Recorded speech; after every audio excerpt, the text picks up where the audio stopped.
Bien, buenas tardes a todos, bienvenidos de nuevo amigos de la India. Hoy vamos a hacer la sesión número 56 de la introducción al Agni Yoga. Hoy es martes 12 de junio del 2018 y nos quedan dos sesiones más, el día 19 y el día 26 de junio, con lo cual haremos 58 sesiones si no pasa nada y creo que no habremos acabado el libro, pero bueno. Se hará lo que se pueda y en septiembre, en octubre, continuaremos con lo que sea y si no hemos acabado este libro, evidentemente lo acabaremos. En la sesión anterior de la semana pasada nos quedamos exactamente en el capítulo 27, el poder y la responsabilidad del discípulo frente a la nueva era. El poder y la responsabilidad del discípulo frente a la nueva era. ¿Qué dijimos que era la responsabilidad del discípulo frente a la nueva era? ¿Os acordáis? Se tocó ese tema, ¿eh? ¿Qué se dijo la semana pasada? ¿O qué creéis que se dijo la semana pasada? Exactamente. ¿Os acordáis? ¿No? Del discípulo frente a la nueva era. Responsabilidad del discípulo frente a la nueva era. ¿Qué es la nueva era? Los tiempos de Acuario, caracterizados por qué energía. Séptimo rayo. Entonces, el séptimo rayo, para que se exprese, necesita de una característica muy especial, la síntesis, ¿verdad que sí? La simplicidad. Por lo tanto, un discípulo ha de aplicarse en sí mismo la receta de la nueva era. Ha de ser alguien, un ser humano, orientado a la luz, por descontado, si no, no sería un discípulo. Ha de conocer un poco lo que es el poder que le proviene de su propia alma, y ha de ser eminentemente pragmático, ¿verdad que sí? No olvidemos que el séptimo rayo es un rayo impar, por lo tanto, por ser rayo impar, tiene mucho de quinto, tiene mucho de tercero, y hay que descubrir lo que tiene de primero. Por lo tanto, la ley de economía, como se entiende la ley de economía en el sistema, la ley que rige la materia densa, evidentemente este discípulo lo debe de conocer. Por lo tanto, cuando se plantee trabajar el arquetipo intermedio, que es el más importante para nosotros, que es el cuarto rayo de armonía dentro del conflicto, va a demostrar que en el fondo es un Agni Yogi, ¿no? Porque si no lo demuestra, es que no está haciendo el trabajo que le toca hacer. Bueno, vamos a ver qué nos dice Vicente. Dice, ¿qué hay que entender por poder y qué hay que entender por responsabilidad? Ambos extremos constituyen la polaridad en el centro de la cual se mueve el Agni Yoga. El poder, porque cada discípulo o aspirante espiritual debidamente preparado recibirá su parte de las energías incluyentes de síntesis y merced a ellas podrá realizar algún definido trabajo dentro de su corazón.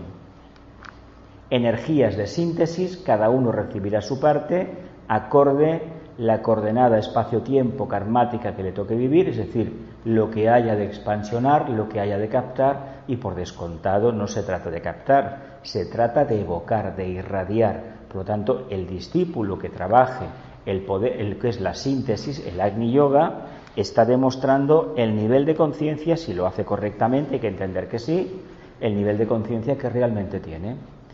¿Qué diferencia hay entre este planteamiento y el de la era de Piscis, de la cual venimos, en la cual todavía parece que nos regodeamos demasiado y a la cual tenemos mucho miedo de dejar de lado?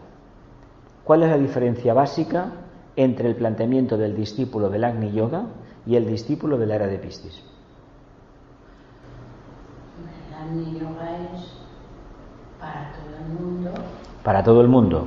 Para todo, vaya, lo que se expresa es para toda la humanidad y además proviene del vehículo único. ¿Vos? Bueno, el Agni Yoga debe ser igual es el mismo, ¿verdad? En Piscis que en Acuario. No es lo que yo he preguntado. ¿Qué diferencia hay entre un discípulo netamente cristiano y un discípulo que trabaje la energía del Agni Yoga? Bueno, pues creo que el de Acuario se basa en las síntesis, en la sencillez, en la síntesis, y el otro es más de acumular y de poseer. Bien, simplifica todo el lenguaje y has dicho una cosa muy acertada, pero simplifícalo, piensa un momento y lo dices después. ¿Y vos? Está más enfocado al grupo, ¿no? Más enfocado al trabajo grupal del acuariano. Vale. ¿Lo ves? Básicamente el discípulo cristiano es un discípulo que tiene en la energía del sexto rayo el idealismo, la aspiración, su campo de desarrollo. Pero tiene un pequeño problema el idealismo.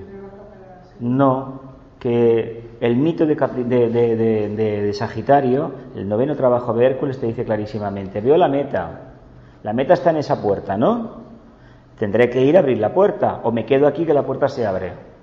El mito del idealismo es que genera el espejismo de ¿qué?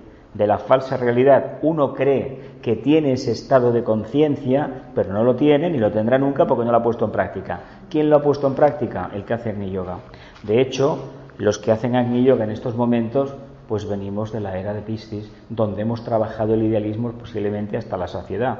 Y venga metas. De 100 metas he cumplido una. Pues bueno, mal, pero hubiese sido más correcto, más económico desde el punto de vista espiritual, no hubiéramos friccionado tanto con la trama etérica, no hubiéramos generado más karma, si nos hubiéramos circunscrito aquello que teníamos por delante para hacer. En lugar de plantearse el crucero el año que viene, si uno quiere reservar las fechas lo puede hacer, pero que no se le ocurra hacer el viaje antes de tiempo. ¿Por qué? Uno ha hecho la reserva y se olvida. No te preocupes, ya te avisarán un mes antes de que tienes un crucero a la vista. ¿Me explico? Y hay un problema que no queremos entender. Así como el discípulo cristiano era el netamente creyente, el discípulo acuariano y que sigue la técnica del Agni Yoga es conocedor, es científico, esoterista. El otro era que devocional, creyente, místico. Cuidado porque la palabra místico, Vicente, la emplea en dos sentidos. Sentido esotérico, positivo, científico y en sentido de creencia. Hay que saber muy bien hilar, igual que el tibetano, qué está diciendo en cada momento con respecto a las iniciaciones y a la palabra místico. Esta palabra se las trae. ¿Con qué nos quedamos entonces? Pues que el poder de la voluntad superior que el discípulo ha manifestado, imaginemos por un momento que somos netamente emocionales, devocionales. ¿Qué poder, qué contacto con el alma tenemos? 1 milímetro, si pudiéramos, o 1 gramo. Eso es lo que hay que manifestar, nada más. Y cuando lo manifestemos e interactuamos con eso, poco a poco veremos el siguiente paso a dar. Pero yo daré el siguiente paso a dar cuando realmente se haya movilizado mi personalidad, ¿verdad? Porque yo puedo ser muy idealista, es decir, es que tengo un alma idealista. Perdona, tienes un vehículo emocional que te saca de tu realidad diaria, que es anodina como la de la mayoría de seres humanos, y allí te relaja porque te hace soñar en algo que realmente no existe para ti, con lo cual generamos un karma, cortocircuitamos las neuronas. ¿No será más pragmático que hagamos un profundo silencio y digamos, pero ¿para qué? ¿Para qué me voy a soñar en que voy a hablar inglés o lo que sea, o voy a tener un control emocional perfecto cuando todavía no he dado ni el primer paso? Me planteo dar el primer paso, ¿no? Pero lo he dado alguna vez. Porque detrás del primero viene el segundo. Y esto es continuamente, de ahí que se diga el movimiento cómo se demuestra, andando pasito a pasito, ¿verdad que sí? La reflexión sobre la liebre y la tortuga, aquella fábula de Samaniego, famosa de hace siglos, tiene mucho que ver, Más vale la constancia y la perseverancia, el día a día, que no un sprint, una maratón, y me apruebo toda la carrera porque me he pegado 2 meses de estudiar y el resto del año que he hecho. Tocar la guitarra como la cigarra, ¿no? ¿Sí? Como en aquello, arrancada de caballo y parada de burro. Arrancada de caballo y parada de burro, pero eso es una característica de la conciencia humana focalizada precisamente en el mundo emocional. ¿Qué sucede? Que el vehículo emocional carga de un plexo tremendo, pero hay un pequeño problema, como es el dueño y señor de la personalidad, de la forma, personalidad que no es tal, porque solamente es el vehículo emocional lo que se manifiesta y el cuerpo físico que bueno que está ahí. ¿Qué le pasa al vehículo etérico? Que no capta las energías del alma. Por lo tanto, el vehículo etérico, que es el sostén del vehículo físico, no puede continuar ese ritmo, se agota enseguida porque es víctima del maya. por no tener todavía las cosas alineadas. Yo entiendo que, a ver, venimos de una etapa de evolución. Si en la Tierra uno ve el mapa geológico de la Tierra, y si le interesa un poco la paleontología, y ve aquellos seres tan grandes de hace 300 millones de años, dices, caramba, con el conocimiento esotérico que tenemos, con el conocimiento de teosofía que tenemos, decimos, claro, es que el Logos estaba trabajando un arquetipo nuevo. ¿Qué hizo el Logos? Pues el Logos se trajo de su anterior encarnación, de su anterior cadena, la lunar, se trajo a los grandes iniciados, los Pitris, los señores Pitris lunares, los ángeles de esa zona, de ese estado de conciencia. ¿Y qué hicieron esos ángeles? Construirle acorde el patrón que él trabajó en la tercera cadena, ¿verdad que sí? Su tercera cadena, la lunar, ¿verdad que sí? Porque era una humanidad ya sustanciada. Las dos primeras no fue así, que cuando llega a la Tierra se encuentra con el mismo problema. Las primeras razas eran, le llamamos hiperbóreas, gelatinosas prácticamente. Si lo pudiéramos ver ahora, quedaríamos espantados de lo que era aquello. Pero hemos pasado por esa fase como mónadas, ¿no? Y hemos llegado a la etapa humana. Y ahora sí que podemos entender por qué se trabajó con el arquetipo de los señores solares, que interactuaban de una manera diferente con el prana solar y construyeron ¿qué? El embrión de la conciencia solar, que es el arquetipo que quiere ver el Logos solar reflejado en su discípulo, el Logos planetario. ¿Qué papel desempeñamos nosotros en este trabajo? Es capital, ¿eh? Si nosotros conseguimos mínimamente en la humanidad desarrollar el trabajo grupal, el Logos tiene las manos más libres, es hablar metafóricamente, para hacer ¿qué? Una aportación extra de ¿qué? Vamos a hablar de energía. Ojo, que eso es el séptimo rayo. Y ese séptimo rayo, si viene, ¿qué va a hacer? Pues que no quedará títere con cabeza. ¿No os parece que ya va siendo hora de que no quede títere con cabeza? ¿No os parece que estos 15 días últimos han sido maravillosos en nuestro país? Dos problemas que parecían que no había manera, y tú fíjate, cambiando a un peón, nunca mejor dicho, a un peón. Todavía no hemos visto resultados tangibles, pero lo que hay promete. ¿Por qué promete? Porque es un aire fresco nuevo. Es un aire que no me habla de Piscis, me habla de Acuario, me habla de algo completamente nuevo, me habla de diálogo. Por lo tanto, eso es Acuario. Me pongo en la mesa, nos juntamos y hablamos. ¿De qué tenemos que hablar? De todo. De todo. Además, asunta una página en blanco, porque nadie tenía ni idea. Página en blanco para llenarla lo mejor posible. ¿Claro? Ojalá ese espíritu nuevo, pero voy a decir una cosa.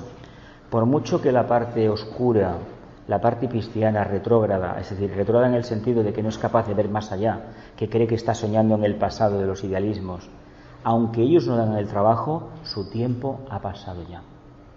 La actitud de ciertos gobiernos de Europa de no querer acoger, por ejemplo, esto que pasó ayer, a este barco que tiene un nombre muy bonito, Aquarius. Fijaos, yo cuando esta mañana lo he visto, digo, ay, madre de Dios, madre de Dios, madre de Dios, madre de Dios, y la sede de la iglesia está allí, me cache en dena. Luego han reaccionado enseguida, aportan 2 barcos militares ellos, y ponen la manutención y toda la intendencia. A ver, lo que hicieron, a él le dará votos, a ese primer ministro, pero karmáticamente, a la vuelta de la esquina lo esperamos. Algo le viene a él y al gobierno y a Italia. Hombre, no se puede hacer eso ya. Un indicio claro de que estamos en la era de Acuario es que estas actitudes se conocen al instante en todo el mundo. Y en otra parte del mundo hemos tenido algo maravilloso. Algo que empezó en el Festival de Huesa y por fin 2 niños grandes con un poder increíble. Bueno, vale, yo dejo de hacer el juguete atómico y tú me respetas. Bueno, a ver si esto sirve para que se haga una transición correcta y se pueda unificar Corea. Porque Corea sabéis que está dividida por la Segunda Guerra Mundial, no por la Guerra de Corea. La Guerra de Corea surge por los acuerdos después cuando acaba la Segunda Guerra Mundial, que se repartieron el mundo. Esto me lo quedo yo, esto te lo quedas tú, y aquello era una zona de intereses. Tal vez en aquel momento, creo yo, que sabían del potencial que se escondía en el sudeste asiático. Napoleón dijo una cosa muy importante. Cuando China despierte, el mundo temblará o algo así, ¿no era? O cuando China despierte, ¿no? Sí, y China despertó. Parecía mentira, pero despertó. Y mira que China estaba despierta, porque ha aportado al mundo unos grandísimos pensadores, ahora eso sí, era para una minoría la enseñanza, porque a ver, por mucho que me digan a mí la enseñanza de Oriente, por mucho que el budismo tenga millones de seguidores, o el confucianismo, o Lao Tzu, el laoísmo tenga muchísimos seguidores, ¿creéis que ese mensaje se puede entender en el día a día? Eso es un mensaje que aquellos iniciados de cuarta iniciación sí que entienden. Y entonces, ¿qué me estás diciendo? Pues estoy diciendo que técnicamente humanos ya no lo son. ¿Me entiendes? Hasta que el ser humano no se desprenda del cordón del pasado, del karma, que en este caso nuestro es nada menos que la era de Piscis.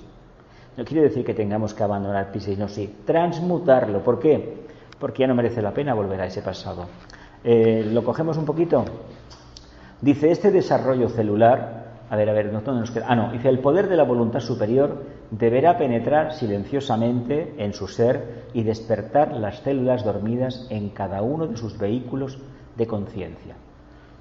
Vamos a ver, los átomos de la constitución etérica y astral y mental concreta que van a tener, con esta energía nueva que uno mismo invoca y va canalizando hacia su personalidad, hacia el reflejo como almas, ¿qué está haciendo? Está diciéndole a los pitres lunares, apártate, ¿verdad que sí?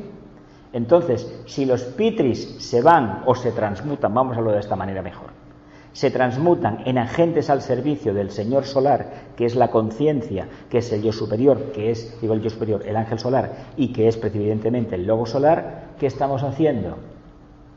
Le estamos diciendo a la parte lunar nuestra, que es instintiva básicamente, adiós y gracias. Misión cumplida, ¿sí o no? ¿Ha servido para qué? Para fundamentar una expresión tímida de conciencia, es decir, un soporte donde la conciencia se desarrolle. Cuando la conciencia se manifiesta, la estructura clásica, arcaica, lunar, basada en la ley de causa y efecto, desaparece. Por lo tanto, al trabajar el aspecto solar, el más elevado, ¿qué sucede con el Agni Yoga? Que transmuta, que rejuvenece. ¿Por qué le llamaban los clásicos el elixir de la eterna juventud? Es el Agni Yoga. ¿Qué creéis? ¿Que cambiaban las canas y todo esto?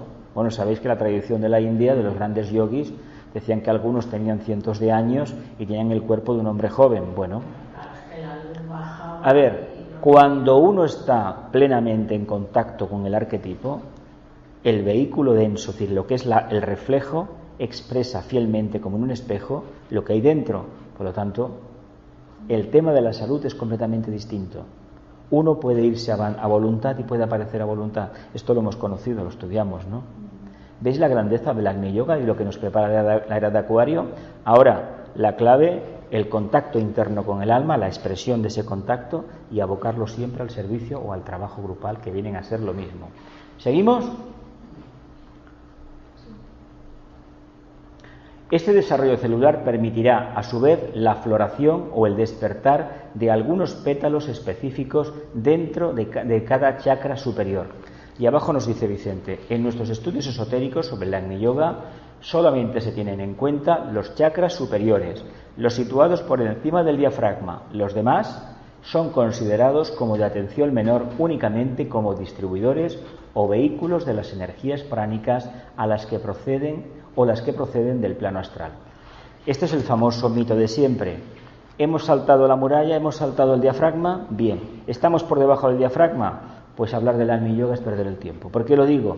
Podemos hablar del Agni Yoga siempre y cuando nuestra conciencia se mantenga relativamente estable por encima del diafragma. Quiere decir que el intelecto nos dirija, que el trono entre las cejas sea real, no sea una quimera. Y no nos preocupemos de despertar el corazón porque se despertará solo. Se despertará solo, solamente hay que tener atención. Atención, mientras se vive en el torbellino, en el remolino del plexo solar, no se puede alcanzar eso. Y si se alcanza es un espejismo. ¿Sigo? Con el consiguiente fenómeno de radiación magnética que acompaña el desenvolvimiento de las virtudes espirituales. Parte de este poder es utilizado por el morador del cuerpo, técnicamente como alma o conciencia. Cuidado porque aquí pone morador, habitante del cuerpo, no morador del umbral, que a veces la palabra Antes, como se leía más, pues, pero ahora no hay manera. Técnicamente, como alma o conciencia, para redimir la sustancia que lo compone, unifica y cualifica. Este proceso de redención consiste simplemente en la introducción de luz dentro de la materia física, lo que hemos dicho, la cual, según puede comprobarse esotéricamente, pierde peso y se libera progresivamente de la atracción terrestre. Aquí está resumido la nota clave del signo. ¿Qué signo? ¿Qué signo? Gloria, te estoy preguntando.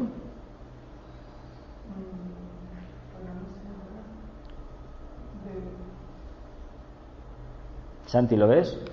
¿Qué signo? Es la misma cruz, pero es otro signo que trabaja eso. ¿Cuál es? Tauro. ¿Habla de la luz? ¿Habla de la luz? Claro, de la materia. Si no hay una reversión de los átomos que componen tu vehículo etérico, vehículo emocional y mental concreto, ¿cómo se va a manifestar la luz en nosotros? De ninguna manera. No nos demos cuenta, lo que he dicho antes, estamos constituidos por pitres lunares. A ellos no les interesa cambiar. ¿Por qué el mundo, cuando llega un gran mensajero de Vishnu a la Tierra, que han habido miles de todas las corrientes y muchos que no hemos conocido, la gente pone que recibe el mensaje mucha esperanza en ello? ¿Y qué pasa con esta esperanza? Pues que los que estuvieron en contacto con él quedaron impregnados de su magnetismo, de su radiación, de su energía, y a medida que pasa el tiempo lo han ido perdiendo, porque no se puede transmitir la sabiduría si no se hace ¿qué trabajo hay que hacer? Una transmutación terrible, grandísima, una renunciación al pasado, una transformación, y finalmente ¿qué hay que hacer? Una transfiguración. ¿Sí? ¿Sí? ¿Lo mismo? No nos podemos quedar con el ideal, ay sí, otro lo sigue, yo también. ¿A quién vas a votar? Pues mira, fulanito porque me cae bien. Luego hay un momento que por algún motivo fulanito ya no te cae bien. Como te cae bien ya no le votas. ¿Sí? ¿Sí o no? ¿Continúo? Dice, en una fase intermedia, tal ausencia de gravedad determina el fenómeno físico de la levitación, el cual puede ser verificado conscientemente por el perfecto iniciado. En etapas trascendentes, cuando el alma se ha convertido en la luz dentro de la luz, este fenómeno culmina en aquella iniciación trascendente denominada de la ascensión, la cual corresponde a la sexta iniciación. Bueno, pues... La quinta, ¿cómo se llamaba? ¿Renunciación era o...? ¿Renunciación? Sí. La crucifixión es la cuarta, la renunciación. Sí, porque la muerte es la resurrección es la séptima. Esta es la ascensión. Sí, bueno, si un día puse una tabla el año pasado en el curso aquel de los devas, puse la tabla entera, la renunciación. Bueno, renunciación a todo lo que signifique humano, pero a unos niveles, porque el arquetipo del ángel solar, es decir, lo que representa esa quinta iniciación que tiene como mínimo, el adepto en cierta medida la ha incorporado y la expresa divinamente, pero el adepto la incorpora después de tiempo de haber recibido la quinta iniciación. Eso no es, te ponemos el cetro y mañana ya, pues no va por ahí. Lo vemos un poquito, ¿cómo va esto? Acércate y lo verás mejor o no. ¿Ves bien? Tal como lo conceptuamos en nuestros estudios esotéricos. Pero, al margen de estas cuestiones, el hecho evidente es que la materia, sea cual sea su grado de densidad, puede ser redimida merced al fenómeno científico de proyección de luz sobre los distintos elementos atómicos. Esto es el mito de Tauro, ¿no? ¿Lo vemos ahora mejor? Veo y cuando el ojo está abierto todo se ilumina. El ojo está abierto. El canal de precipitación de la energía, fruto de mi contacto interno con el alma, con la conciencia superior, se ha abierto. Entonces yo he sido, ¿qué? Bendecido por las aguas del espíritu, ¿verdad? Y esas aguas tienen el poder de ¿qué? De transmutar, cambiar lo caduco, lo que miraba hacia abajo, mira hacia arriba. Esto va acompañado, también como bien dice él, de que los pétalos que están hacia abajo empiezan a mirar hacia arriba. Cuando miran hacia arriba, ese chakra empieza a emitir una nota. que indica el nivel del morador interno, que es el alma. Porque si no expresamos esto, el alma no tiene evolución. A ver, ¿cómo sabemos que es un alma muy avanzada? Por lo que manifiesta, Señor mío. Hombre, no me hablemos de un niño pequeño, de una persona muy mayor ya, que está en un proceso ya de retirada y su conciencia no está plenamente en el cuerpo físico. Hablemos de alguien que está en plena posesión de sus facultades, ¿verdad? Eso es lo que jurídicamente se dice. ¿Está usted en plena posesión de sus facultades? Sí. ¿Es usted fulanito de tal en un juicio tal? ¿Reconoce su firma? Sí. Sí, soy yo, ¿verdad? Pues esto es lo mismo. Cuando uno está plenamente alineado, manifiesta eso. Y si no lo está, o si quiere manifestar algo o no lo quiere manifestar, esto ya los señores que están ahí, los 4 señores del karma, el señor de la muerte, el señor de los registros, el señor de los archivos, el señor de no sé qué. No, ¿sí? ¿Os acordáis de aquello? 4 son. Proyección de luz sobre los distintos elementos atómicos, moleculares y celulares que constituyen los vehículos de expresión del yo superior o causal. ¿Veis qué fácil es así? ¿Verdad que es sencillo? Pues mira, es de las expresiones más sencillas que tiene, ¿eh? Porque todo lo que hemos leído, a veces con las metáforas que utiliza, es muy farragoso para aquellos que no están acostumbrados a la lectura, y sobre todo lectura de textos que no sean 2 y 2, 4, aquello de, como nos enseñaban en el castellano, sujeto, verbo y predicado, ¿no? Salí a casa, llovía, me voy a casa y cogí el paraguas, llegué a la estación, perdí el tren, ¿no? Quiero ir al cine, pum, sujeto, verbo y predicado, ¿verdad? Pues la conciencia es un poquito diferente, ¿eh? Y si la simplificamos sin haber pasado por el proceso de manifestación del alma, nos estamos engañando.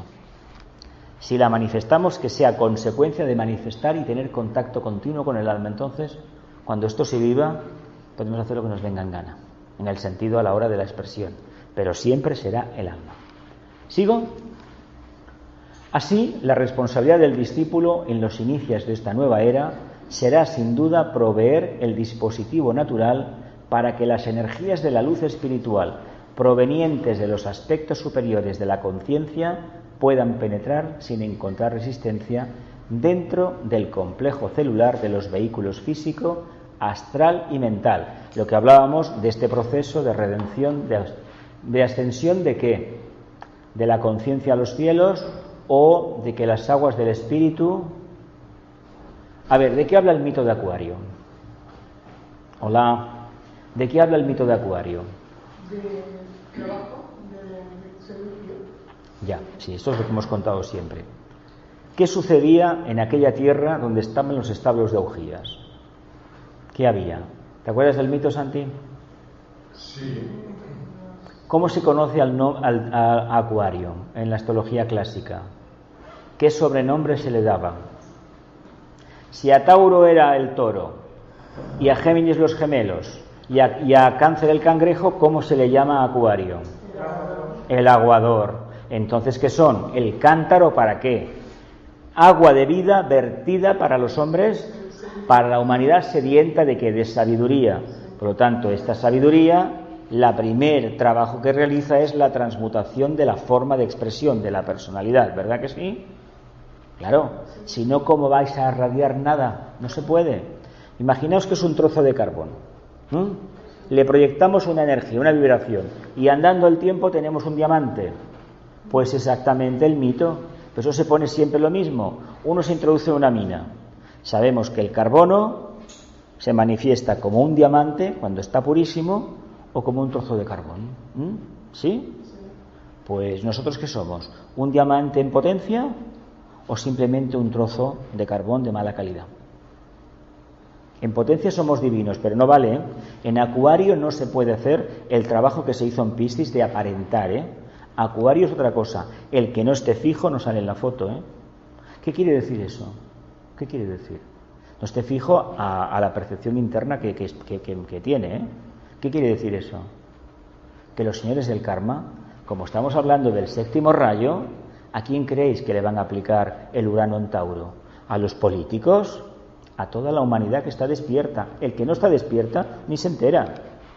El ser humano que no está despierto, que tanto le da que hay una dictadura como una, porque no entiende nada, a estos les da igual el karma. No entienden y con ellos no va el karma. Va con los que están despiertos. Esto lo vemos, ¿no? ¿Sí? Entonces, ¿qué nos puede pasar si no hacemos las cosas bien? No vale decir, justicia sí, pero en mi casa no, y que los demás sí, que los condenen. No, perdona. O estamos, es trabajo acuariano. Y hay una cosa que no debemos olvidar, lo que os he comentado antes de la situación nuestra en Europa y aquí en nuestro país. Ojo, porque Acuario, el séptimo rayo, no tienen los ángeles que trabajan esta energía, no hay ni España, ni Cataluña, ni Italia, ni Corea, Hay una humanidad que quiere despertar, una parte nada más, no toda, Y hay de aquellos que sabiendo cómo hacerlo, lo están impidiendo. Eso sí que van a tener, o vamos a tener, si nos equivocamos, unas consecuencias tremendas. ¿Cómo creéis que se ha hecho históricamente? Una pregunta indiscreta, ¿por qué creéis que cayó el Imperio Romano? ¿Porque estaban cada día de orgía y borrachera? Como algunos, sabéis que uno de los últimos emperadores, Heliogábalo, hacía un trabajo que si miráis alguna película de Almodóvar la habéis entendido, ya sabréis lo que digo, ¿no? ¿Por qué creéis que cayó el Imperio Romano? Porque la energía nueva que liberó la jerarquía a través de los apóstoles y especialmente del maestro, ¿por qué creéis que escogió Roma? Porque era el imperio organizado mejor de la tierra en aquel momento. ¿Dónde va a llegar el cristianismo? Donde lleguen las calzadas. Si lo tenían todo, lo que sucedió, ¿qué pasó? Que en el proceso de reconversión salió lo peor que tenían ellos, que era ese Marte, y se juntó con el fanatismo de una creencia nueva. Empezaron a simplificar y ¿qué les entró? Lo peor que había, los bárbaros. Despertaron que los egregores del pasado, ¿qué nos pasó en el siglo XX? Cuando ese grupo de maestros le piden permiso a Shambhala, a Sanat Kumara, para prepararse a la sexta iniciación, la ascensión, pues que se despertaron los egregores de la Lemuria, a ver si es normal. No podemos dejarlos en un cajón los dragones ahí escondidos, ¿no? Tienen que salir fuera para que la luz del sol les dé, los veamos y podamos hacer ¿qué? A través de la energía crística transmutarlos, ¿verdad que sí? Es que la historia hay que verla como oportunidades cíclicas de energías, de rayos. Para el Manú, que es el ser que dirige la jerarquía de los más antiguos, lleva 100 y pico mil años con nosotros, Vaivasvata, para él es coger el planteamiento que viene de Shambhala e ir preparando a grupos para que en un futuro, dentro de miles de años, apliquen, según las constelaciones, un determinado tipo de energía. Esto que estamos viviendo ahora lo prepararon hace miles de años. Claro, como nosotros hemos preparado nuestra encarnación con mucho más tiempo, igual. O el maestro te acepta y te hace una carta astral a lo mejor a 800 años vista. Él conoce el momento, el horóscopo de tu individualización. Te conoce las energías como mónada. Por tanto, ¿qué secreto hay para él? Ninguno. Se cruza energía para limpiar ese egregores. ¿Qué te pasa a ti cuando un día te da por hacer sábado? Y empiezas a mover sillas, armario, y dices, uy, ¿y esto estaba aquí? ¿Pero cómo se acumula tanto polvo aquí? Pues sí, señor, estaba allí. Y si tienes una casa fuera de la ciudad, en el campo, que no vas mucho, pues igual un día te encuentras con cualquier cosita, una cosilla que se mueve por el suelo, y no es inofensivo, pero estaba allí. ¿Por qué está aquí? Bueno, porque tú no vienes, no aireas la casa, y evidentemente en esta oscuridad este bichito ha encontrado su asiento. Son egregores, La idea de que la luz es para el bien, pero el bien es limpiar. El bien es hacernos ver dónde está la parte oscura, nada más. A ver, es que, ¿por qué el cristianismo, por qué lo han criticado muchas veces algunas personas? Es que es imposible, siendo tan elevados, cómo permitieron que pasara todo aquello. ¿Por qué al discípulo le pasa? Pero eso es el mito. Uno se sacrifica y entrega todo lo que tiene, por una expansión de conciencia, nada más. Eso es el psicodrama de Palestina. Pero cuando se traslada a ese imperio, ¿qué sucede con esta energía? Que todo lo tambalea. Han quedado las cosas maravillosas del Imperio Romano, insuperables para aquella época, las calzadas, las conducciones de agua. Es que, esa gente, otros imperios de la tierra tenían algo parecido, pero como ellos que trabajaban la piedra, séptimo rayo, la piedra, no trabajaban el barro cocido, no, la piedra. Habéis estado en montones de sitios donde hay unos pedrolos grandísimos como esta mesa que pesan toneladas. ¿Y cómo lo hicieron tú? ¿Cómo lo hicieron? Y en algunas partes de Europa se hicieron las catedrales con las ruinas de los acueductos. Aquí en Barcelona se cogió, oye, piedras que uno después de 2000 años piensa, bueno, ¿y esta gente que no tenían tecnología o era muy limitada? ¿Cómo lo hicieron? ¿Te acuerdas el templo aquel que vimos? Aquellos que eran como paredes de 20 toneladas de piedras o 40. ¿Cómo movieron aquello? O lo que habéis visto vosotras en Bretaña, el obelisco de 350 toneladas. ¿Cómo lo movieron? ¿Con las manos? Bueno, no lo sabemos. Pero al construir en piedra, ¿qué quiere decir? Que te perduras más en el tiempo. ¿Y el karma cómo actúa? ¿Más lentamente, más rápidamente? Más lentamente, porque la piedra imita a Capricornio y la piedra es muy dura. Por eso da ese carácter tan... ¿Por qué le dieron las tablas de la ley en piedra? Porque eran inalterables, es decir, es una cuestión karmática que es inalterable. O 3 veces subes ahí, 3 veces, o no tienes la transfiguración. Cumple el propósito a nivel de cuerpo etérico, físico etérico, emocional y mental concreto.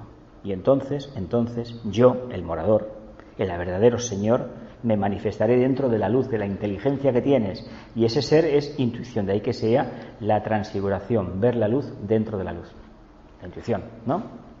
Solamente por intuición conoceremos a Dios, es decir, lo que sea, es decir, el plano búdico, y al maestro. Al verdadero maestro nos vendrá por intuición, la luz dentro de la luz. Lo demás, ¿qué es? Bueno, lo que me gustaría que fuera el maestro y lo que yo quisiera ser y no lo soy. Sí. ¿Continúo?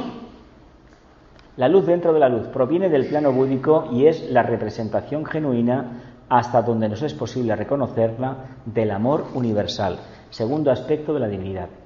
Se trata de una responsabilidad cuyas raíces inmortales se hallan en el karma del propio logos planetario, dicho esto con toda reverencia, y en los larguísimos ciclos de integración cósmica de este bendito ser, Señor de nuestro mundo, dentro de las profundísimas e indescriptibles interioridades del logo solar. Bueno, él, como de costumbre, utiliza un lenguaje maravilloso, fantástico, superlativo, para hablarnos de algo que no tiene palabras para describir. ¿Por qué lo pone de esta manera? Pues para que nos enganche más. Hay mucha gente mental que la expresión ama a tu prójimo como a ti mismo le da repelús. ¿Por qué? Porque tiene la conciencia donde la tiene situada. ¿Por encima del diafragma o por debajo?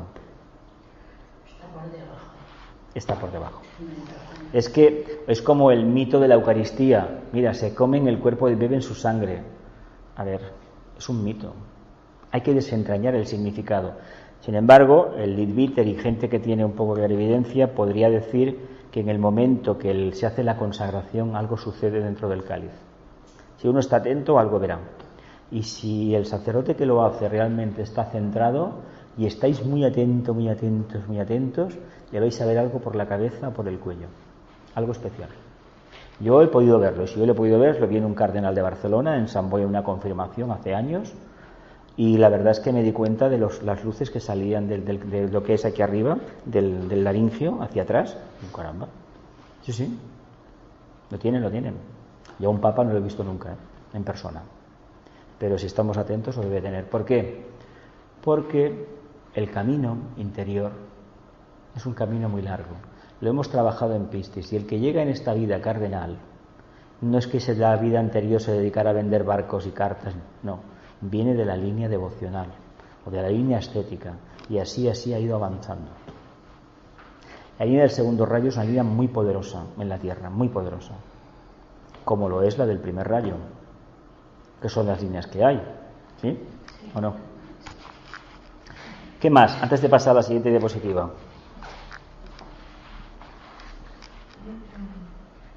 ¿Hay alguna preguntita?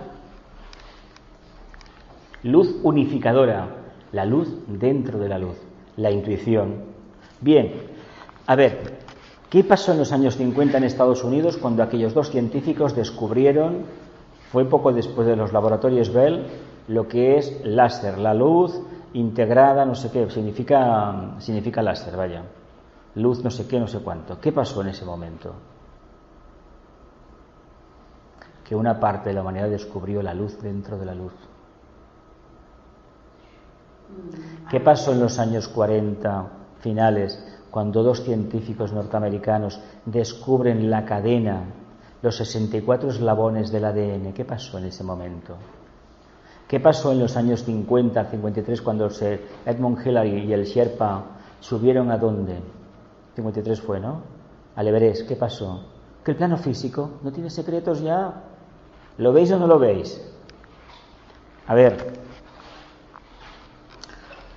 hemos de estar más atentos al mundo de la ciencia, porque los hermanos que trabajan la polaridad científica nos llevan delantera en esto.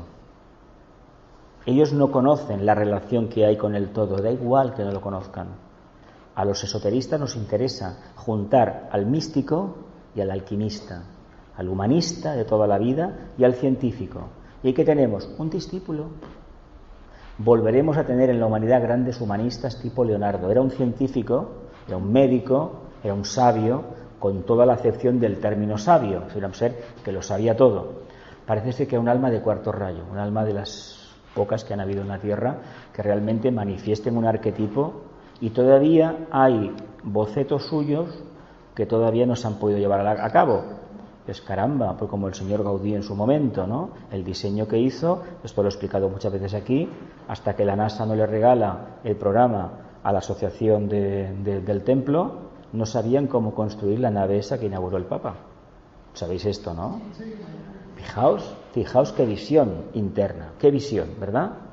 Bueno, ¿y esto qué significa? Pues ver la luz dentro de la luz. Por lo tanto, el proyecto que representa el arquetipo de Tauro, es decir, independientemente de dónde tenga el Sol y la Luna, hay 12 arquetipos interrelacionados entre sí, que son 6 en el fondo.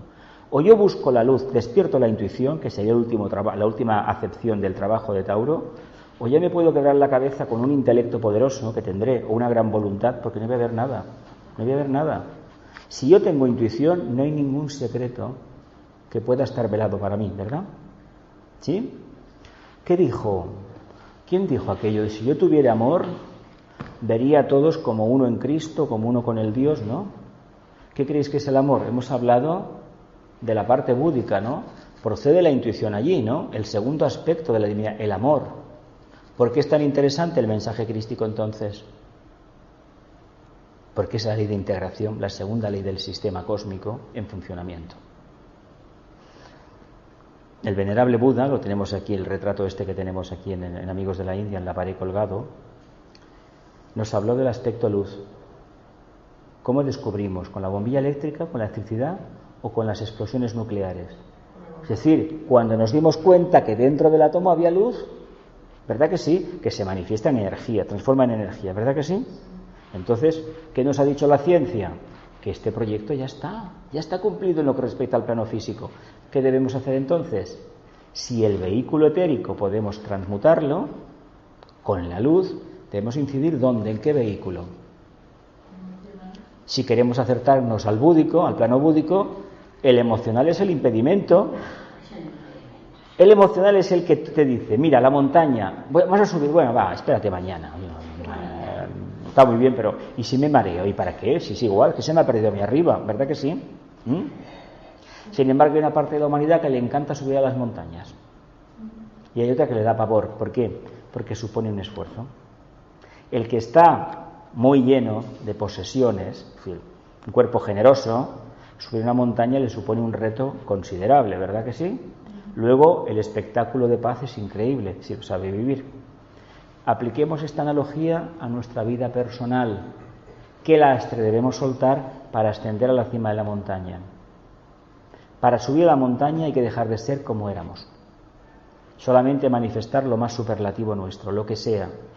Pero una vez hayamos subido a la montaña, el que baja, esotéricamente hablando, es completamente desconocido. De ahí que sea la transfiguración. Lo primero que cambia es la mirada. Cuando se ha pasado por el fuego de la purificación, de la tercera iniciación, lo primero que cambia es la mirada. Uy, qué raro está este. Qué raro, qué cosa más extraña. Incluso a tu lado, aquel que no esté en la misma sintonía de acercamiento al alma o de expresión del alma, no se siente a gusto. Es como si tuviéramos un mago negro al lado o alguien que se dedica a las mancias negativas y estamos al lado y nos encontramos fatal o nos entra un cansancio y dices que me están vampirizando, me tengo que ir fuera, me falta el aire, ¿verdad? Yo he tenido esa experiencia muchísimas veces con gente que está dentro de la corriente nuestra, que pueden ser de esta orden, de la otra, de la otra, de la otra, de la otra, sacerdotes católicos, bueno, en todas partes donde me he metido, que he visto un sacerdote, un lama o lo que sea, o me he encontrado medio, me he encontrado fatal, en algunos casos muy contados me he encontrado muy bien. ¿Qué significa eso? Las energías, el foco de emanación de la energía, la conciencia que está detrás de ellas. ¿Continúo? Dice, sin embargo, lo más importante a captar por nosotros en el devenir incesante de nuestra búsqueda espiritual será sin duda captar el significado místico y oculto de la luz como fenómeno de radiación, transmutación y redención, tres fases de un proceso espiritual que ha de desarrollarse dentro del corazón humano cuando Hércules, el discípulo perfecto, empieza a ser consciente de la responsabilidad inviolable de su trabajo. Lo que hablábamos al principio del capítulo 27, ¿no? El poder y la responsabilidad del discípulo en la nueva era, ¿no?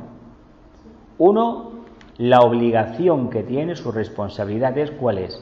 Transmutar la forma de expresión para que nunca más sea esa rémora difícil de cambiar, que nos acompleja y que nos crea en el fondo un maya, ¿no? Nos crea una falsa percepción de la realidad. El pobre de mí, yo quisiera hacer muchísimas cosas, pero claro, como tengo estos vehículos, pues pobre de mí. Pues eso es falso. Porque aquí lo que nos dice Vicente, y lo que nos diría el tibetano, o si estuviera Madame Blavatsky delante nos lo diría también, nos lo arrojaría directamente, es que no cambiamos por pura comodidad. Porque aquel que ha cambiado, cuando ha visto en qué consiste el cambio, la seguridad que le genera y muy especialmente cómo su vida, su manifestación de conciencia se va incrementando, lo primero que se pregunta, pero ¿por qué no habría hecho el cambio antes? ¿Por qué he tardado tanto en tomar la decisión? ¿Por qué me ha costado tanto cambiar? No olvidemos que estamos hablando de un cambio que no es el cambio de armario, aquello de quito la ropa de verano y pongo la de invierno o viceversa, ¿no?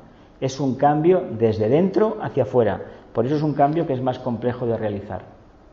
Porque los cambios que son desde afuera hacia adentro, como nunca vemos en qué consiste ese dentro, que intuimos muchas veces como humanos o como estudiantes de filosofía esotérica, que ese cambio es simplemente un deseo o una banalidad personal, ¿verdad?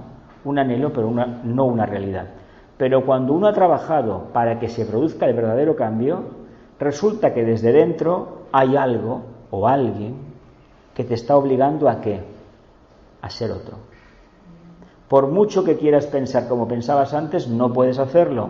Por mucho que quieras frecuentar lugares que frecuentabas antes con gente que te caía muy bien y decías que la querías mucho, resulta que no aguantas aquello de ninguna manera, ¿no?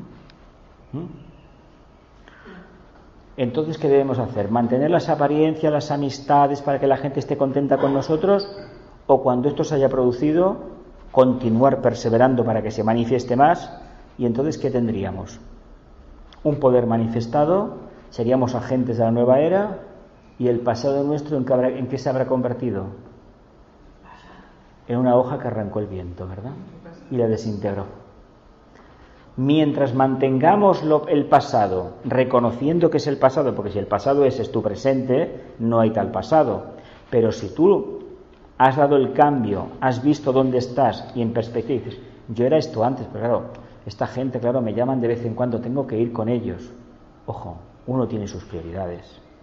Y no por no frecuentar ciertas compañías uno es una mala persona o genera karma o está criticando a los otros. Y además hay una cosa muy curiosa, cuando uno cambia de verdad, los que tanto te querían ya no te quieren. ¿Por qué? Porque no eres del rebaño suyo. Sí, de claro. ¿Ya está? ¿Sí o no? Bueno, venga, os pongo un ejemplo más pragmático que seguramente habréis visto todos en esta vida, sobre todo en Barcelona. ¿Habéis conocido alguna persona, algún migrante que haya venido de Sudamérica, de África o de Asia, que lleve un tiempo aquí y se integre un poco? Cuando vuelve a su casa, me lo contó un peruano, uno que trabajó conmigo, cuando volvió una vez a ver a los padres y los hermanos, no lo querían. Uy, has cambiado mucho. Y ellos tampoco ¿Qué le pasa a la etnia gitana? La ha pasado durante muchísimo tiempo, ya sé que es un tópico, pero que todavía está perdiéndose, pero todavía existe esto. Cuando uno de ellos, de esta etnia, entra en una escuela y sigue adelante, ¿verdad que cambia? Pues conmigo trabajó también otro. Y me decía que la gente que lo había hecho, la gente de alrededor, no lo querían igual. No la querían igual. Bueno, esos son losas del pasado, que debemos transmutar. Pero cuando existe esta luz dentro de la luz, no hay obstáculo para ello, para los cambios. Porque la intuición deja de lado el juicio de la mente. El problema de los humanos, por ejemplo, ha habido un cambio de gobierno en este país, ¿no? ¿Por qué no te callas a los periodistas y en lugar de mentir tanto, porque algunos mienten, les pagan para mentir, y le das un margen de 100 días, por ejemplo?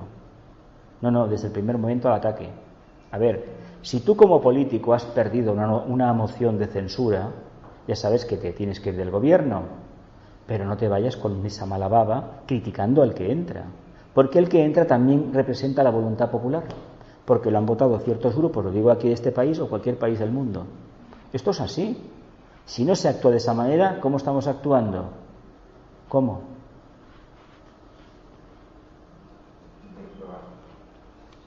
Las energías cristianas, la creencia, el poder tal y como lo hemos conocido, petrificado ¿en qué? En ideales. Sucede que lo que viene es completamente nuevo, es como aquello que hablamos un día de la fraternidad. Viene por aquí, pero si el ser que habla de fraternidad no ha visto la luz dentro de la luz, ¿de qué estamos hablando? ¿De otro ideal más, como el de la guerra? A ver, hago una guerra y cambio el mundo. ¿Una guerra vas a cambiar el mundo? O el idealista, este señor alemán, austriaco, el famoso Adolf Hitler, su gran idealismo, sí, porque tendría Leo muy aspectado, pero el sexto rayo tiene alguna parte.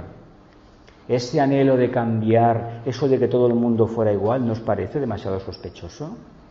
Y eso, trabajaron el cuarto rayo, sabían muchísimo esoterismo, pero ¿no os parece que eso no es el camino? Ellos creían en una era de Acuario, que llegará cuando llegue, que haya unas conciencias muy elevadas. ¿Os acordáis lo que tocamos en los rayos en la última sesión, la 18? Los nazis, el nazismo conocía esto y representó en ese psicodrama, estas palabras, lo que es vivir dentro de la cruz mutable. Usar la materia de manera incorrecta. ¿Qué nos dice aquí Vicente con otras palabras? Que la forma, que es la materia nuestra, la forma, cuando hablamos de materia no nos fijemos en la materia de los demás, fijémonos en nuestra forma de expresión, la personalidad. No puede ser personalidad verdadera si no se transmuta esta materia. Si en lugar de ser instintiva, pitri-lunar, se convierte en activa, solar. La forma tiene que trabajar a favor de ¿qué? De la conciencia. Si trabaja a favor de ¿qué? De lo caduco, de lo inmutable, el inmutable en el sentido de trascendido, ¿qué estamos haciendo? Nos estamos cristalizando. Entonces no le estamos diciendo a los señores del karma, oye, mira, mándame una porción de esa enfermedad que todo el mundo tiene. Pregunto. ¿Veis lo fácil que sería si entendiéramos que la luz dentro de la luz es la puerta de solución de los problemas de la humanidad? Si lo pasamos por el tamiz de la mente, no acabaremos nunca de discutir. Y si hacemos el paripé como lo hacían en su momento estos que iban al gran templo en Jerusalén a darse golpes, ¿cómo se llamaban aquellos? Los fariseos, los hipócritas. ¿Sabéis cómo les llamó el maestro? Sepulcros blanqueados. Por fuera mucha pureza y por dentro ¿qué eran? Un foco tóxico. ¿No os parece que ya hemos hecho bastantes paripés de estos en encarnaciones? Lo digo porque igual, a lo mejor aquí hay alguien hoy que no recuerda alguna encarnación donde seguramente o en esta en algún momento metió la pata hasta la cabeza. La hipocresía, uno se puede equivocar las veces que sean, pero siempre y cuando no conozca el error que estás cometiendo. Puedes cometerlo a darte cuenta posterior, hostia, me he equivocado tú. Pero si uno intenta fingir y actuar de manera errónea sabiendo lo que está haciendo, esto es mucho más grave. No vale, es que no me di cuenta. No, perdona, no. ¿Sabéis dónde ha estado el germen de las guerras de la humanidad? ¿Qué creéis que han estado? ¿En los castillos, en los palacios de los reyes o en las iglesias? En los templos de la tierra. El germen de las guerras ha estado en los templos de la tierra. ¿Por qué? ¿Y por qué? Porque por aquí, ¿a quién le pido? Al demonio. Y por aquí, cuando funciona, ¿a quién le pido? A Dios, ¿no? ¿Y Dios y el demonio qué son? Yo los represento. a nivel personal, soy yo, el ser humano encarnado. Tiene una parte divina, que la saca cuando la saca, y tiene otra parte material caduca, rancia, que es la que más manifiesta. ¿Por qué? Porque todo a su alrededor es así, es caduco. ¿Ves a dónde llega el análisis del Agni Yoga y sobre todo de ver la luz dentro de la luz? ¿Veis dónde llega? Claro, y el problema es la evocación, porque hacia arriba invocar puede invocar mucha gente. Si no evocamos, no tenemos ningún derecho a pedir, porque no compartimos lo que invocamos. Esto es en una meditación famosa que la conocemos, el dinero. Aquel que no evoca no tiene derecho a pedir. ¿Por qué? Pues porque no comparte lo que recibe. Lo único que el ser humano puede compartir ampliamente es la sabiduría. Siempre y cuando no vaya acompañada de cierto grado de solemnidad absurda, dando a entender que estás por encima del bien y del mal. Bueno, Piscis es muy poderoso todavía. ¿Os ha gustado? Dice, pero esta luz, por su infinita trascendencia, no estimula la mente en el sentido de su proyección hacia más elevados y extensos conocimientos. No estimula la luz. No se trata de que matemos la mente, sino de que a través de la mente descubramos la luz dentro de la luz. No es lo mismo no tener la mente desarrollada, es decir, estoy iluminado, que tener la mente desarrollada y decir, caramba, ahora entiendo lo que es la iluminación. Ahora entiendo por qué no debo utilizarla, pero la he utilizado. Y el día que la necesite, ¿qué haré? La utilizaré, ¿verdad? Pero aquel que no ha hecho el trabajo, ¿creéis que va a tener revelación alguna? Nadie toca la flauta por casualidad, ¿eh? Y si en una encarnación se produce un milagro de esos, es porque se ha hecho mucho trabajo en la anterior, ¿eh? Que puede ser. Pero así de la nada, nada. Y tiene que ser alguien, una entidad encarnada, que demuestre ciertas cualidades. Es decir, puede ser que donde esté no se den cuenta. A lo mejor una persona un poco extraña, muy taciturna, no sé qué, pero algo estaba atesorando y algo estaba germinando dentro. Algo que viene de la anterior vida. A ver, yo os he dicho que en mi caso particular viene de anteriores encarnaciones, así de claro. Imagino que vosotros tendréis un ejemplo parecido, ¿no? ¿Continúo? ¿Se ha pasado la página? Un momentito. Era esta, ¿no? Sí. Pero esta luz, por su infinita trascendencia, no estimula la mente en el sentido de su proyección hacia más elevados y extensos conocimientos, sino que, trascendiendo todo saber intelectual, deja atrás el conocimiento humano sobre la obra de Dios y penetra audazmente en la obra de Dios. Esto sí que es muy bonito, ¿eh? A ver, los humanos, con Internet y la nube, los discos virtuales en la nube, digo virtuales porque sí que hay un soporte físico que compartimos con miles y miles de usuarios más. Nosotros tenemos una clave y si tenemos un documento, una fotografía, igual está uno en Arizona, otro está en La Rioja y otro servidor está en Hong Kong, pongamos, ¿no? Cuando yo abro mi ordenador y clico en mis cuentas de Drive, de la compañía que sea, la interfaz hace que yo lo vea todo en una carpeta, pero no está en una carpeta. ¿No os parece que hay cierta relación con el aspecto esotérico también? ¿Qué nos pasaba cuando no teníamos la fibra óptica? Que tardaban en cargarse las carpetas, ¿verdad? Y caramba, y las fotos las he perdido. No las has perdido. Irán saliendo poco a poco. Están en diferentes partes del mundo. Antes teníamos el ejemplo de siempre, una biblioteca increíble, ¿verdad? Conocimiento no puesto en práctica. ¿Necesitamos más conocimiento de Dios? ¿O qué nos dice aquí exactamente?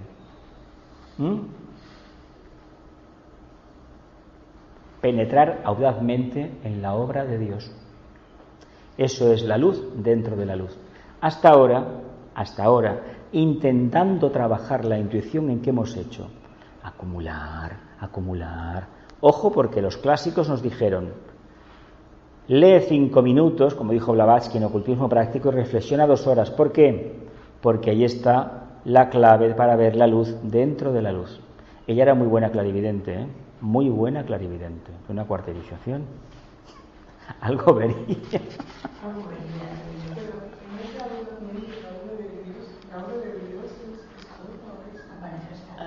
El aura de Dios, obra de Dios, es el campo de expresión de su conciencia. El sistema solar es referente al logo solar. Hoy por hoy para nosotros inimaginable, pero sí que podemos entender un poquito lo que es el planeta Tierra. Y hoy en día, si estamos en el camino esotérico y espiritual, os voy a decir una cosa.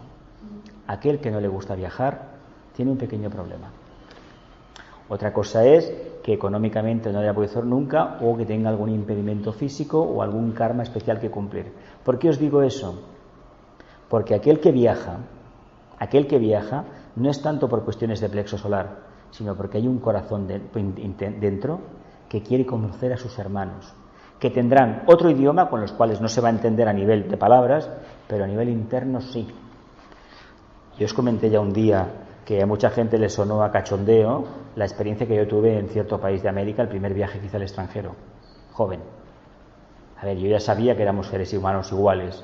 No es lo mismo que tú lo sepas intelectualmente a que lo conozcas directamente. A partir de ahí, en todo el mundo he tenido la misma experiencia, en el mundo que he estado. Aquellos que viajan, ¿por qué creéis que viajan? ¿Qué tiene que ser uno? Peregrino de la nueva era. Lo que caracteriza esta era, Acuario, es la interrelación, ¿verdad? El segundo rayo que está por ahí. Está por ahí Júpiter de alguna manera, ¿verdad que sí? Está la voluntad del logo solar de ¿qué? De ir cohesionando las relaciones humanas. ¿Para qué? Para crear un nuevo germen de humanidad. Una humanidad donde el amor florezca. Y si no viajamos y no nos conocemos, yo ya sé que hacemos un viaje por el mundo, pero no interactuamos con la gente. Es igual. Cogemos una parte de su energía y ellos cogen una parte de la nuestra. Y si no os digo una cosa, ¿qué hubiera sido de nuestro país sin el turismo en los años 60? Aquella gente que iba a las playas y se reunían como se ponían y los demás iban a mirar o a criticar. Principio de los 60. Aquello fue un cambio. ¿Creéis que sin ese cambio hubiera venido 10 años después el otro? ¿Veis que cómo todo está relacionado? ¿O interrelacionado? Interrelacionado. Por tanto, un país que tiene tanta luz, porque el sol es radiante, ¿qué sentido tiene mirar a la oscuridad? Curiosamente, lo digo porque es la cuna de movimientos históricos basados en la oscuridad. Es curioso dónde salió la oscuridad que hizo que desde el norte de la península bajara una corriente y echara a los propietarios de la tierra en aquel momento. Después de siglos no hay derecho internacional que te diga que esto no es tuyo, ¿eh? ¿Me explico lo que he dicho bien? ¿Sí? ¿Sí? Bueno. Tibetano dijo que está llamado a ser dispersar las nubes el día que Géminis, el amor, se manifieste. Está en el escudo, pero no se ve. No se ve. Pero bueno, eso es otro tema. Pero esta luz, por su infinita trascendencia, no estimula la mente en el sentido de su proyección hacia más elevados y extensos conocimientos, sino que, trascendiendo todo saber intelectual, deja atrás el conocimiento humano sobre la obra de Dios y penetra audazmente en la obra de Dios. Un concepto muy atrevido quizás para la comprensión de los aspirantes espirituales identificados todavía con los aspectos cualitativos de la mente y sus razonamientos acerca de la verdad espiritual. Deben tratar de comprender, dice Vicente, dichos aspirantes, que ningún razonamiento ni cualidad alguna mental, por elevados que sean, podrán darle la razón, podrán darle alguna ligera noción de la luz y de la vida que penetra en el corazón, cuando la mente ha quedado vacía por completo de todo su contenido intelectual y en el devenir de su infinita transparencia ha permitido que toda la verdad del cosmos pueda reflejarse en ella. Un sabio verdadero es un ser intuitivo que está en un perfecto silencio y cuando necesita saber algo lo sabe y cuando no, ¿para qué lo quiere? Si es un peso, la información contenida en el disco, en la memoria RAM, es un lastre para que el alma se libere, ¿no? Para que se aparte de la materia. ¿Por qué no alcanzamos más veces el mundo abstracto? Porque nos pesan los conocimientos concretos.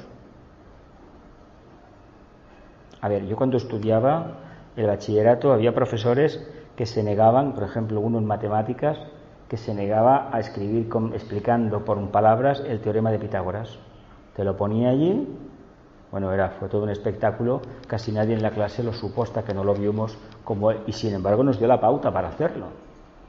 Y quien dice eso dice, bueno, álgebra, lo que fuera, ¿no? Pero no había forma de sacarlo. Hasta que no solo vimos hacer ahí, lo copiamos, no empezamos repetidamente a hacerlo, miméticamente lo copiamos. Pues caramba, es más importante que te quedes con la idea lógica y ahí vayas construyendo, ¿verdad? Ojo, que lo decía uno que hacía matemáticas. Pues eso es lo que necesitamos para trabajar el conocimiento esotérico. Apartar la memoria y trabajar la comprensión. Simplemente. Claro, si tú conoces lo que significa un triángulo, conoces lo que son los ángulos, los grados, entonces a partir de ahí, ¿qué vas haciendo? Vas elaborando más, ¿no? Hasta que llegas a una conclusión, ¿verdad? Esa conclusión puede durar el tiempo que dure. Parece ser que el teorema de Pitágoras no era de Pitágoras, era de los babilonios, pero de todas maneras, a mí esto es un tema que está ahí. Probablemente sí, Pitágoras fue una encarnación del maestro Kutumi, es un tema que yo no lo sé. Pero sí que nos habla de algo mucho más elevado que el simple razonamiento geométrico, ¿eh? Lo que pasa que la geometría es la forma en que la divinidad tiene de trabajar. Dios geometriza. Si lo vemos así, igual lo que nos están diciendo es cómo desarrollar o manifestar las cualidades de qué. ¿De qué? Que es un triángulo, de la tríada espiritual. El triángulo es una tríada, ¿no? Y los humanos que somos dos tríadas entrelazadas, ¿no? La que mira hacia abajo, que es la personal, y la otra, que es la inmortal o personalidad cósmica, y la de abajo, personalidad karmática, ¿verdad? ¿Quién sabe si significaba eso? Yo no lo sé. ¿Lo vamos a dejar así? Porque ojo que las dos dan 360, ¿eh? Una solamente da 180 grados, pero las dos entrelazadas dan 360, el 9, el círculo. ¿Ves que es bonito? ¿Sí? Yo los sólidos de Platón, ¿no? Sí, él era muy profundo, profundo. Expresaban un montón de cosas. Muy profundo. Continuamos. Deben tratar de comprender estos aspirantes que ningún razonamiento ni cualidad alguna mental, por elevada que sea, podrán darle alguna ligera noción de la luz y de la vida que penetra en el corazón cuando la mente ha quedado vacía por completo de todo su contenido intelectual y en el devenir de su infinita transparencia ha permitido que toda la verdad del cosmos pueda reflejarse en ella. La mente, por muy pura que sea, pura, el día que sea pura no tendrá la función de mente, está completamente aquietada. Bueno, de hecho la mente está aquietada, es el plexo el que genera, el que moviliza ese motor, nada más. El motor de búsqueda es la mente, ¿verdad? Bien, pues precisamente el plexo solar es el que moviliza el motor de búsqueda. Es el deseo. Si el deseo lo tenemos sumido en el sitio que sea, en la nada, porque estamos viviendo el contacto con la conciencia, ¿qué pasará con el deseo? Es lo que nos enseñó el Buda. Desaparecerá como tal, ya no nos dominará, nos controlará. Entonces la mente, ¿qué pasará? Actuará cuando deba de actuar. Eso no quiere decir que seamos personas serias, hirsutas, que no quieren contacto con los demás, misántropos, todo lo contrario. Podemos ser alegres y joviales. Si la verdad, lo bueno es salir a la calle y ver todo lo que hay y no estar pensando en nada. ¿Cuántas veces los que estamos aquí salimos a la calle y no pensamos en nada? ¿Cuántas veces? ¿Muchas, pocas, ninguna? ¿Casi todas?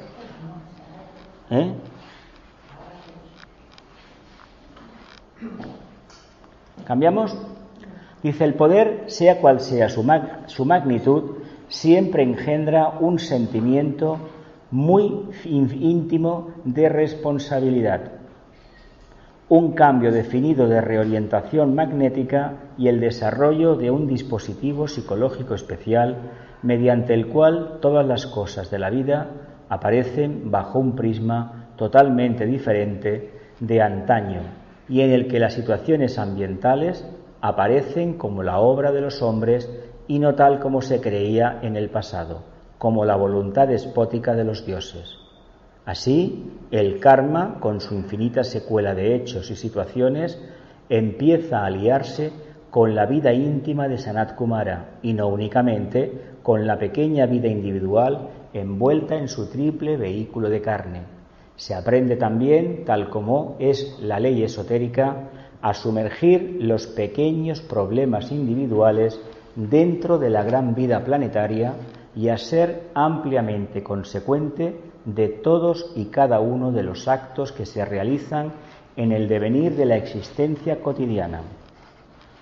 Agni Yoga es el principio de una serie de cambios decisivos dentro de la vida psicológica del discípulo, la puesta en marcha de un proceso nuevo, aunque de orden natural, dentro del cual la mente, en su sentido razonador, analítico y discriminativo, deja de actuar preponderantemente dentro de la conciencia para cederle el paso a la luz inmortal de los altos lugares, conteniendo amor incluyente, sentimiento de unidad y espíritu de alta responsabilidad frente a todos los hechos de la vida manifestada, bajo cuyo mágico incentivo las cosas aparecen bajo un prisma tan distinto de antaño que bien puede ser aplicada en su máximo significado la conocida frase esotérica de aquel poder que renueva todas las cosas, a la que se haya referido frecuentemente Pablo de Tarso.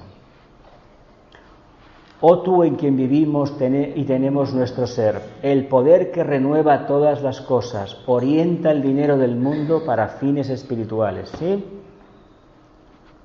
¿Qué le está diciendo? ¿Qué está diciendo el mantra? ¿Qué dijo Pablo? La semana que viene continuaremos con esta, Digo, ya es tarde. ¿Qué hemos leído aquí? Hemos leído cosas maravillosas, ¿no? Te habla de conocer a Dios, ¿verdad? Te habla de demostrar un magnífico sentimiento de vida, de unión, de unidad y espíritu de alta responsabilidad frente a todos los hechos de la vida manifestada. Espíritu de alta responsabilidad frente a todos los hechos de la vida manifestada. Dentro de la mente, el sentido razonador, analítico y discriminativo deja de actuar preponderantemente dentro de la conciencia para cederle el paso a la luz inmortal de los altos lugares. Es decir, el centro coronario, la glándula pineal, irradia, ¿no? Por tanto, la luz, eso es la tercera iniciación, que se traduce como intuición, comunicación directa vía antagarana con el plano búdico. Bonito, ¿verdad? ¿Verdad que sí, que es bonito? Vicente era un genio, Cada vez hay que decírselo mejor, más veces, Cada vez hay que decirlo más alto. Vicente era un genio. ¿O no? Tuve una vida difícil, como todo iniciado, pero bueno, yo creo que él se reía de eso. Y seguramente que si le vamos a contando los problemas que tenemos, también se sonreirá un poco. Claro. ¿Creéis que realmente Vicente nos dejó? Una pregunta un poco indiscreta. No porque yo tenga contacto con él, no va por ahí el tema, no. ¿Creéis que él nos dejó abandonados? Creo que no. ¿Por qué motivo creéis que no? ¿O por qué motivo creéis que sí? Abandonado significa que él desencarnó y adiós, en el sentido, ¿no? ¿Qué creéis que hay en el mensaje de Vicente que nos dice? No, me parece que está más activo que nunca. Porque después de buscar y buscar y buscar, la conciencia está en un estado de reposo en el cual prácticamente ya los conocimientos no interesan porque se ha aprendido tanto que lo que importante es sacarlo fuera, manifestarlo. Precisamente el Agni Yoga te dice eso. Pero eso se lo dice a los que han estudiado, a los que han trabajado. El que no ha hecho nada, pensemos las cosas un poquito antes de decirlas. Entonces, ¿qué creéis? ¿Que está con nosotros? ¿Tú crees que está con nosotros? No te preguntaré si lo has percibido en la sala, pero bueno. ¿Lo has percibido en la sala alguna vez? ¿Ahí dónde? ¿Dónde?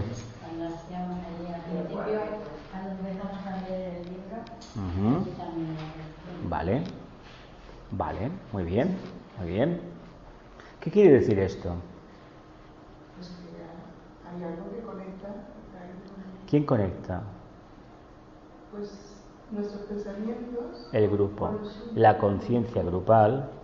La conciencia grupal es algo más que pensamientos. Hay una esencia que evidentemente corresponde, pues, lo más denso de la misma a lo que entendemos por pensamiento refinado, pero está más allá.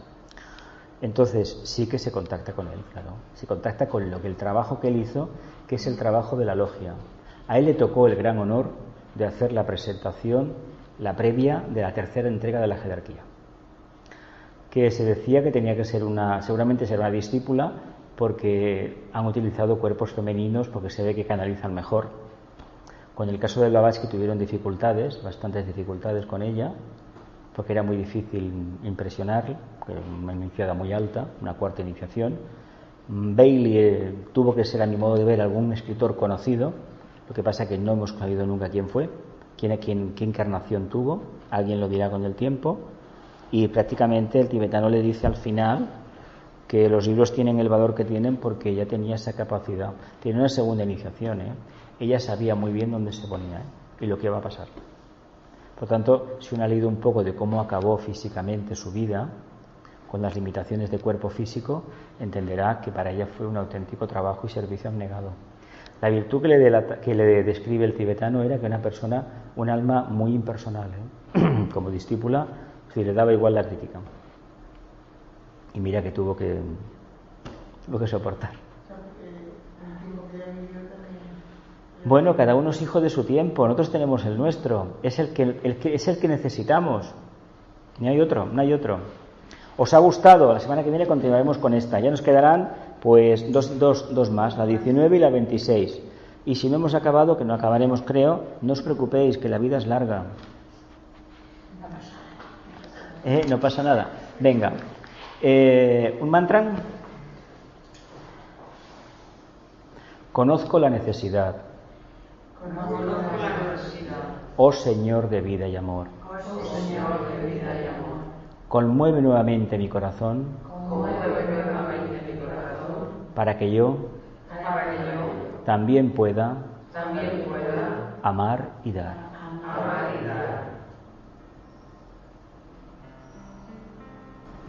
Que así sea.